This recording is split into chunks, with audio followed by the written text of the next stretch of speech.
वाराणसी में नशीली cough syrup मामले को लेकर सियासत तेज हो गई है। विपक्ष ने बीजेपी सरकार को घेरना शुरू कर दिया है। कांग्रेस प्रदेश अध्यक्ष अजय राय ने बड़ा आरोप लगाते हुए कहा है कि ड्रग अधिकारी नरेश मोहन इस पूरे मामले में अहम भूमिका निभा रहे हैं, लेकिन किसी भी एफआईआर में उनका नाम तक नहीं है। अजय राय ने मांग की है कि नरेश मोहन को बर्खास्त कर उनके खिलाफ सख्त कार्रवाई की जाए। इसी बीच आरोपी शुभम जायसवाल के बाहुबली नेता धनंजय सिंह के साथ एक तस्वीर वायरल होने के बाद मामला और गर्मा गया है। अजय राय ने कहा, धनंजय सिंह हो, कोई सिंह हो या उपाध्याय, जो भी दोषी मिलेगा उसके खिलाफ कार्रवाई जरूर होनी चाहिए। अजय राय ने एसआईटी जांच पर भी सवाल खड़े किए और कहा कि एसआईटी पर भरोसा नहीं है, इसलिए नशीली कफ सिरप मामले की न्यायिक जांच कराई जाए।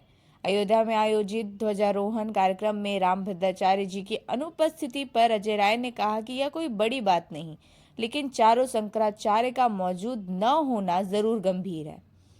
वहीं एसआईआर को लेकर उन्होंने सरकार पर तंज कसते हुए कहा कि यह सरकार की गलत मंशा है। यूपी में 3 बीएलओ की मौत हो गई, लेकिन सरकार को कोई फर्क नहीं पड़ा। एसआईआर को तुरंत रोका जाना चाहिए। ध्वजारोहण कार्यक्रम में निमंत्रण मिलने को लेकर अजय राय ने कहा, किसी भी मंदिर में जाने के लिए इनविटेशन की जरूरत नहीं होती। यह परंपरा बीजेपी ने शुरू की है।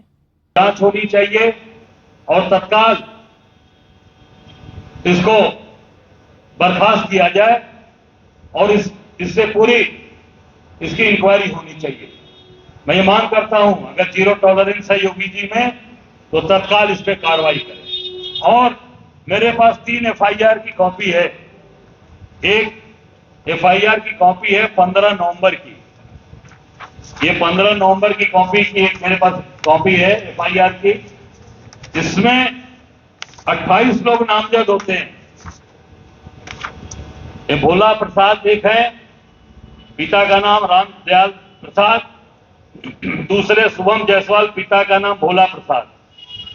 और भोला प्रसाद का एड्रेस है इसमें झारखंड का, और शुभम जायसवाल का एड्रेस है ये प्रहलाद घाट कोतवाली का है, कायस टोला A/9 24J कायस टोला का है। ये 15 तारीख का, जिसमें 28 लोग नामजद हैं।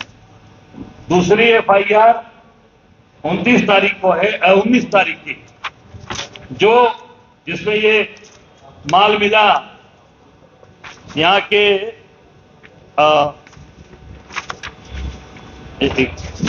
विशेष प्रेस वार्ता बुलाई गई। ये कैसे लगा रहे हैं? विशेष प्रेस वार्ता का मतलब है कि लोगों के जीवन का मूल्य जो आज पूरी तरीके से ये सरकार बर्बाद कर रही है, हमारा भविष्य खराब कर रही है।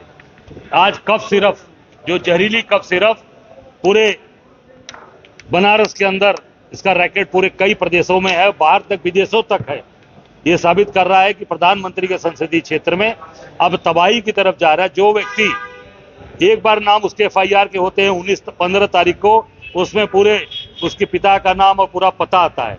19 तारीख में उस शुभम जायसवाल का नाम आता है, तो न उसका पता आता है न उसके पिता का नाम आता है। 19 तारीख में फिर पिता का अभी एफआईआर होता है मुगल सराय में, उसमें पता चंदौली का दिया जाता है। 15 तारीख में भोला प्रसाद के नाम एफआईआर होती है, पता कहां दिया जाए, रांची का दिया, झारखंड का दिया जाता है। इससे साबित हो रहा है कि सरकार पूरी तरीके से इन ड्रग, जो आज इस कफ सिरप के माफिया इनके साथ खड़ी है, और इसका जो मेन आदमी है, जो इस पूरे रैकेट का मेन इंचार्ज है, Naresh Mohan, drug licence authority का जो था यहाँ पे अधिकारी, वो उसने पूरी तरीके से ये रचना करके पूरा इस सिंडिकेट का मेन आदमी है, सरकारी अधिकारी है। उसके खिलाफ तत्काल कार्रवाई हो, बर्खास्त हो और उसकी पूरी संपत्ति की जांच होनी चाहिए। इसमें एसआईटी की कोई जरूरत नहीं है, इसमें न्यायिक जांच होनी चाहिए। न्यायिक जांच, हाई कोर्ट के सिटिंग जज से न्यायिक जांच कराएंगे, तब इसमें दूध का दूध पानी का पानी, क्योंकि इसमें अधिकारी और सरकार पूरी तरीके से मिली है। प्रधानमंत्री के संसदीय क्षेत्र का मामला है, उसके बाद भी कुछ नहीं हो रहा, तो इसमें न्यायिक जांच होनी चाहिए, मेरी मांग। अध्यक्ष जी, चंदौली के मुगल सराय में दवा व्यापारी की हत्या हुई है, उसमें आरोपी भी गिरफ्तार किए गए, क्या कहेंगे आप? नहीं, निश्चित तौर से मुख्य जो आरोपी हैं, जो पर्दे के पीछे वाले व्हाइट कॉलर, जिनके पूरे देख रेख में काम चल रहा था जमीन का, निश्चित तौर से उनका नाम सामने आना चाहिए। जनता जानना चाहती है कि वो व्हाइट कॉलर लोग कौन हैं जो उनकी हत्या में शामिल हैं, जिनकी पूरी तरीके से जो इन्होंने मास्टर प्लानिंग किया है। एक और सवाल है, अयोध्या में कल शंकराचार्य को भी नहीं न्योता मिला और जो वहाँ के सांसद उनको भी नहीं मिला और ध्वजारोहण। देखिए, मैं इतना ही कहना चाहूंगा, भगवान के दरबार में न निमंत्रण किसी की जरूरत नहीं होती। हमारे यहाँ बाबा विश्वनाथ की हम लोग आराधना करते हैं, बाबा विश्वनाथ की पूजा करते हैं। शिवरात्रि में कोई निमंत्रण आता है क्या? कोई रंग भरी एकादशी का कोई निमंत्रण आता है? जाते हैं। रामभद्राचार्य जी की नहीं, मैं इतना ही कहूंगा कि भगवान के दरबार में ये भाजपा आरएसएस ने शुरू किया निमंत्रण की प्रथा, ये बंद होनी चाहिए। निमंत्रण की प्रथा बंद हो, सबको बुलाया जाए। शंकराचार्य तो हमारे देव स्वरूप, भगवान स्वरूप है, शंकर के रूप है। निश्चित तौर से सबको बुलाना चाहिए था, इन्होंने नहीं बुलाया जानबूझकर, क्योंकि आरएसएस और बीजेपी के लोग इन्होंने नई परंपरा शुरू की निमंत्रण की परंपरा हमारे धर्म में सबके लिए है। भगवान का दरवाजा खुला और सभी धर्मों में खुला रहता है। चाहे वो आप कहीं गुरुद्वारे जाइए, निमंत्रण मिलता है क्या? आप कहीं मंदिर मस्जिद में जाइए, कोई निमंत्रण नहीं आता। लोगों को आस्था है, जाते हैं। बीजेपी के मंत्री कहते हैं कि राहुल गांधी अभी तक दर्शन नहीं करने गए रामनवमी। अरे भैया, मैं प्रदेश अध्यक्ष हूँ ना, राहुल गांधी का मैं यहाँ प्रतिनिधि हूँ ना। मैं जाके डुबकी भी लगाया, सरजू में दर्शन भी कराया।